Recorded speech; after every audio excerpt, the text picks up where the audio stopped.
talk about presidential politics and where the president might be. Former White House insider Laura Schwartz is here, and you kind of are learning a little bit about his schedule today. Yes, I'm hearing some of the movements. He just left his house at Hyde Park around 8:53 this morning. He's over at the campaign field office. 8:53. 8:53. Thank you. You know, when you're president, every minute is accounted for. Sure.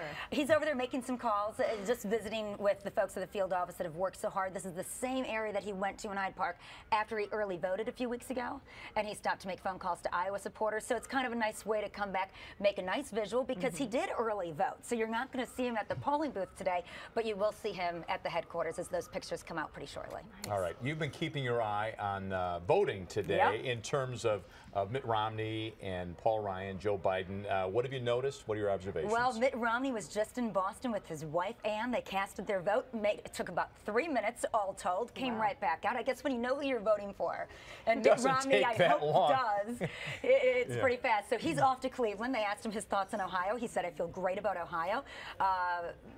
Ryan is up in Wisconsin. He just cast his votes in Janesville. Now he's off to Cleveland, Ohio, and Richmond, Virginia, before going up to Boston to meet up with Mitt Romney tonight on election night. And Joe Biden, perhaps the most exciting vote of the day, what happened? Coming out of his polling booth there over in Delaware. The press said, "Mr. Vice President, is this the last time you're going to see your name on a ballot?" And he said, "Nope, I don't think so." Wow. So we'll see what Joe has in mind. I think he's already thinking 2016.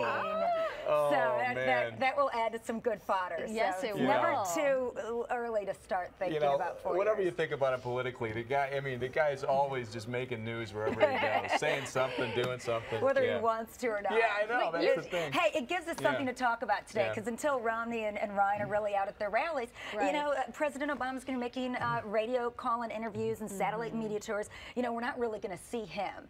We won't see Vice President Biden much until tonight. So it gives us something to talk about today. But you were saying, Laura, earlier, you're talking about, you've seen this from the inside, and these candidates have got to be feeling the jitters on a day like this. It's an emotional day. This is the finish line. Well, you know, you work so hard, and I got to tell you, no matter what side of the aisle you're on, I think you can look at both campaigns have run really hard, really long. I mean, Mitt Romney announced like in June 2011, so or May 2011. So